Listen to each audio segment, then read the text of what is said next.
Hi friends, welcome to Raji vlogs. Colombo சம்பளம் இருக்குங்களா? 10 நிமிஷத்தில் அவல் இருந்தால் இந்த கொழும்பு சம்பளம் அவல் வந்து செஞ்சிடலாம். இதுக்கு நான் வந்து 1 டம்ளர் வந்து அவல் எடுத்துருக்கேங்க. மாத ஜாமானம் வாங்கும் பொழுது அவல் வாங்கி வச்சுக்கிட்டிங்கன்னா டக்குன்னு இது மாதிரி ஏதாவது வந்து ஒரு 10 நிமிஷத்தில் ரெசிபி செஞ்சிடலாங்க. இப்போ வந்து அவல் வந்து போட்டாச்சு. நாம் இதில் வந்து தண்ணி ஊற்றி நல்லா வந்து அலாசி எடுத்துடலாம்.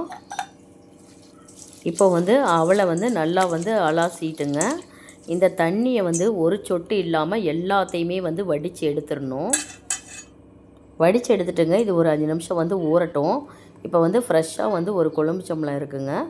அதை வந்து நம்ம வந்து இப்போ அறுத்து எடுத்துக்கலாம். கொழும்பு சம்பளத்தில் பார்த்திங்கன்னா உப்பு மிளகா அப்படி தான் போட்டு சாப்பிட்ருப்பீங்க. இதில் வந்து சாப்பாடு செஞ்சாலும் செமையாக இருக்குங்க. இது மாதிரி அவல் இருந்ததுன்னா இது மாதிரியும் ரெசிபி செய்யலாம். இப்போ எல்லாம் பிழிஞ்சு எடுத்தாச்சுங்க. நம்ம வந்து எண்ணெய் ஊற்றிக்கலாம். இப்போ எண்ணெயெல்லாம் காஞ்சதுங்க. நம்ம வந்து கடுகு உளுத்தம் பருப்பு போட்டுக்கலாங்க. நம்ம தாளிக்கும் போது கடலைப்பருப்பு உளுத்தம் பருப்புலாம் கொஞ்சம் அதிகமாக போட்டால் தான் நல்லாயிருக்குங்க, டேஸ்ட்டாக இருக்கும். நான் நல்லா கடலைப்பருப்பு உளுத்தம் பருப்பு போட்டுக்கிறேங்க. இப்போ பாருங்கள் நல்லா வந்து செவக்க வந்து பொரிஞ்சிருச்சு. நான் இப்போ வந்து 2 பெரிய வெங்காயம் கட் பண்ணி வச்சுருக்கேன், அதை வந்து போட்டுக்கலாங்க. பச்சை மிளகா போட்டுக்கலாம். உங்கள்கிட்ட வந்து வரமிளகா இருந்தால் கூட போட்டுக்கோங்க. கருவேப்பிலை போட்டுக்கலாங்க. இப்போ இதெல்லாம் வந்து நல்லா வந்து தாளித்து விட்டுக்கலாம். வெங்காயம் வந்து கண்ணாடி பதத்துக்கு வரணுங்க, அது முடியும் நம்ம வந்து தாளித்து விட்டுக்கலாங்க. இப்போ வந்து நான் வந்து நிலக்கடலை எடுத்து வச்சுருக்கேன், அது வந்து ஒரு கைப்பிடி போட்டுக்கலாம். இப்போ வந்து நல்லா பாருங்கள் வெங்காயம் கண்ணாடி பதத்துக்கு வணங்கிடுச்சு. நாம் வந்து மஞ்சத்தூள் சேர்த்துக்கலாங்க. ஒரு 1/2 டீஸ்பூன் வந்து மஞ்சத்தூள் சேர்த்துறேன். இப்போது மஞ்சத்தூளை வந்து நல்லா வந்து எண்ணெயிலேயே நல்லா வந்து வணக்கி விட்டுக்கலாங்க. இப்போது எல்லாமே நல்லா வந்து வணங்கிடுச்சு. இப்போது அதுக்கு தேவையான அளவு உப்பு போட்டுக்கலாம். உப்பெல்லாம் நல்லா வந்து கிளறி விட்டுட்டுங்க. நாம் பிழிஞ்சு வச்சோம் இல்லைங்களா, அந்த கொழும்பு சம்பள சாறை வந்து ஊற்றிக்கலாம். இந்த மாதிரி அரிக்கரண்டியில் வந்து ஊற்றும் பொழுது இந்த கொட்டை வருங்க தனியாக வந்து நின்றும். கொழும்பு சம்பள சாறு ஊற்றினதுக்கப்புறம் ரொம்ப நேரம் கொதிக்கக்கூடாதுங்க. வந்து ஒரே கொதி வந்ததுக்கப்புறம் நம்ம வந்து ஸ்டவ் ஆஃப் பண்ணிடணும். இப்போ பாருங்கள், இந்த அவல் பாருங்கள் எப்படி ஒன்றோட ஒன்று ஒட்டாமல் அப்படியே வந்து உதிரி உதிரியாக இருக்குது.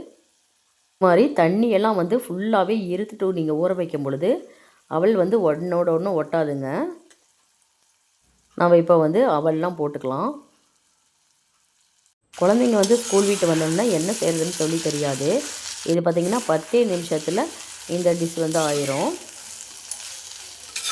எலுமிச்சம்பழம் இருந்தால் கூட இதே மாதிரி செஞ்சு தாங்க, நல்லா அதுவும் நல்லா டேஸ்ட்டாக தான் இருக்கும்.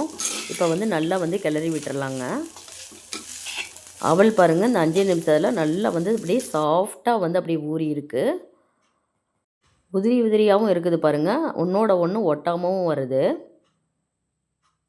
கொழுமிச்சம்பழம் வந்து இருந்ததுன்னா இது மாதிரி சாப்பாடும் செஞ்சுக்கலாங்க. இதே மாதிரி அவலும் வந்து செஞ்சுக்கலாம், செம்ம டேஸ்ட்டாக இருக்கும்.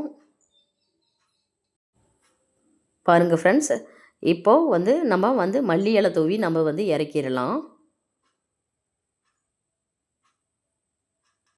இப்போது வந்து மல்லி இலையெல்லாம் தூவியாச்சுங்க. இப்போது கொழும்புச்சம்பள அவல் வந்து நம்மளுக்கு வந்து ரெடி ஆகிடுச்சு. பாருங்கள் ஃப்ரெண்ட்ஸ், எவ்வளோ வந்து கலர்ஃபுல்லாக இருக்குது அப்படின்னு சொல்லிட்டு. இந்த டேஸ்ட்டான டிஷ்ஷை நீங்களும் செஞ்சு பாருங்கள். செஞ்சு பார்த்துட்டு எனக்கு எப்படி இருக்குன்னு கமெண்ட் செக்ஷனில் சொல்லுங்கள். எங்கள் சேனல் உங்களுக்கு பிடிச்சிருந்தால் லைக் பண்ணுங்கள், ஷேர் பண்ணுங்கள், சப்ஸ்கிரைப் பண்ணுங்கள். எனக்கு கொஞ்சம் மோட்டிவேஷனலாக இருக்கும். Thank you friends.